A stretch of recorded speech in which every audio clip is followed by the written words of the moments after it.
constituting the backbone of the masses in service to those seeking to dominate the free peoples of Middle-earth, are the Orcs. It's been said that these creatures were intentionally made by Tolkien to represent all that is bad about modern war. They're commonly regarded as an irredeemably evil force compelled to follow the lead of the most nefarious forces in Arda.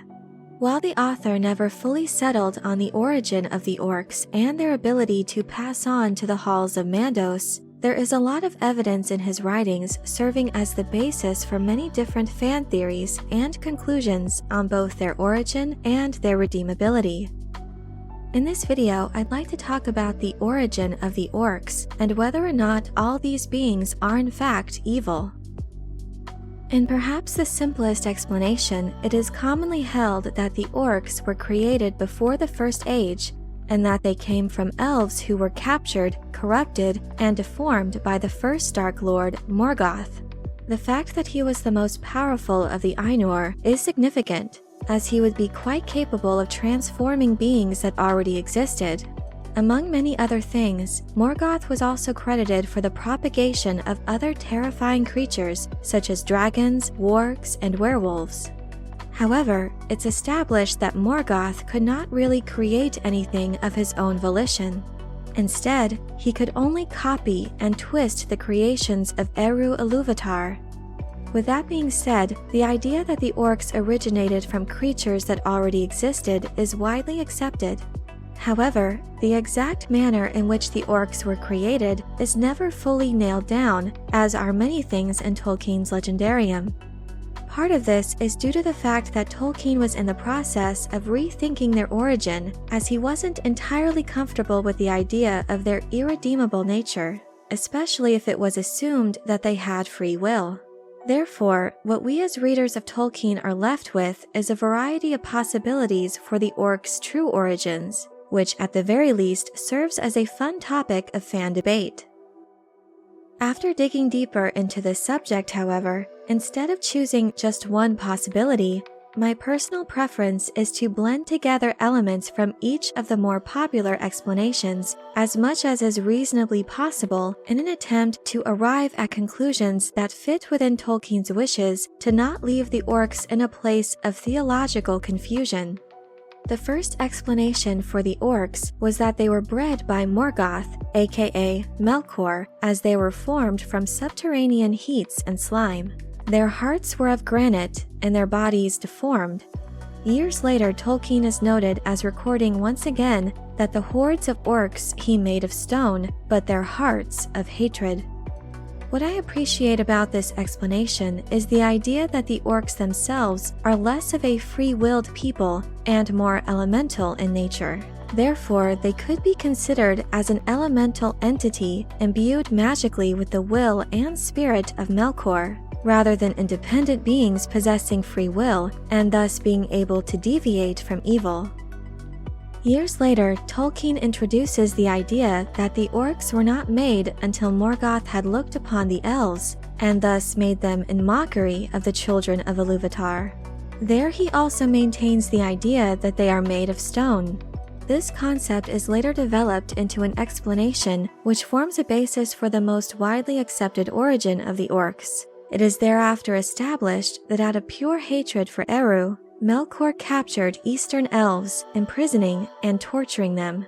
Their minds and bodies became twisted and distorted as he performed slow arts of cruelty and wickedness, resulting in their total corruption. Thereafter, they were cemented as bitter enemies of the elves. It is also noted that the Orcs carried a loathing for Morgoth, serving him in fear as the maker of their misery. Interestingly, this account is presented from the in-world perspective of the wise of Tol Eressëa, and later he wrote reaffirming that the Eldar believed Melkor had bred Orcs by corrupting elves and men. Therefore, this understanding is not absolute proof, but rather is evidence of the elves' viewpoint of events. Nevertheless, with good reason, this has been adopted as the most commonly accepted origin of the Orcs. The probability of the Orcs having an ancestry that also included men was supported in his later notes, as well as the thought that embodied Lesser Maiar could have also made their way into the Orcs' more primitive forms. The involvement of men in the genetic ancestry of Orcs was also hinted at further with the thought that over time, under the influence of Morgoth, the minds and manners of men could be reduced to an Orc-like level, and that they could even be bred with Orcs to produce new strains of the species. This interbreeding would be later explored in the Third Age as Saruman produced men-Orcs and Orc-men. Interestingly, it is later indicated that the arrival of the Orcs coincided with the awakening of men at the start of the First Age, and that during the chaining of Melkor, his chief lieutenant Sauron would oversee the breeding of Orcs with men as they grew more fierce and powerful. Though they never made it into the narrative of his world, Tolkien penned several revisions to this aspect of his universe. This opened a new description of the Orcs as beasts without rational souls who had been taught speech and were corrupted and imbued with the will of Morgoth in an act of rebellion and mockery of Eru Ilúvatar. As such, they would be bound to evil, but would also be capable of manifesting disloyalty to their masters. This could explain their apparent possession of free will, as they could choose to act out against their masters, but only in line with their inherited evil will of Morgoth. However, in contrast to this, Tolkien ultimately established that Orcs are in fact pre-existing beings begotten of sin. The author even admitted that he stopped himself from labeling them irredeemable, as he felt that would be going too far. Therefore, though they were inclined toward evil, they could be deserving of mercy. While I personally agree with the tendency to lean toward the general acceptance of their origins from twisted elves, after digging into all of this evidence, I personally feel drawn to engage in some theory crafting that arrives at an understanding of the Orcs to be a mutilated blend of all of the aforementioned elements. This theory holds that the earliest forms of Orcs were first conceived by Morgoth, crafted through sorcery, as he warped the lesser fallen Maiar, who were then given bodies constituted of subterranean heats and slime with hearts of granite. He would then go on to mix and breed these beings with twisted and tortured elves, and through the years, the servants of the Dark Lord would continue to breed these beings with animalistic men, resulting in the increase of their ferocity and strength.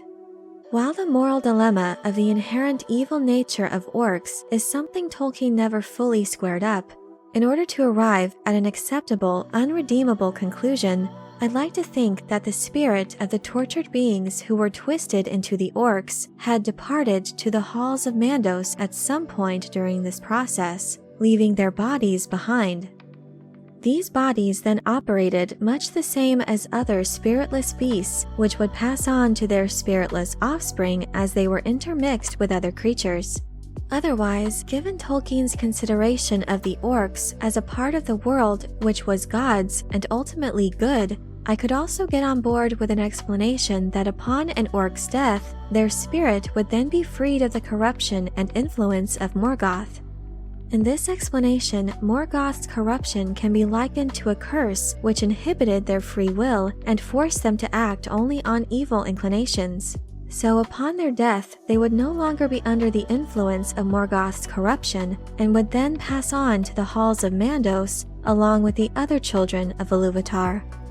Either way, the origin of the Orcs is a fascinating point of discussion and debate in the Middle-earth fandom, and one that I'm personally glad that Tolkien provided so many fascinating theories on. But I'm curious to know what you think of the Orcs. Is there an origin you tend to agree with? Is there a theory you have regarding their ability to pass on into the halls of Mandos? Let me know your thoughts in the comment section below. I hope you enjoyed this video. Leave a like if you did, and be sure to subscribe for more Middle-earth and other sci-fi and fantasy news and lore. Thank you all so much for your support, and as always, have a very nerdy day.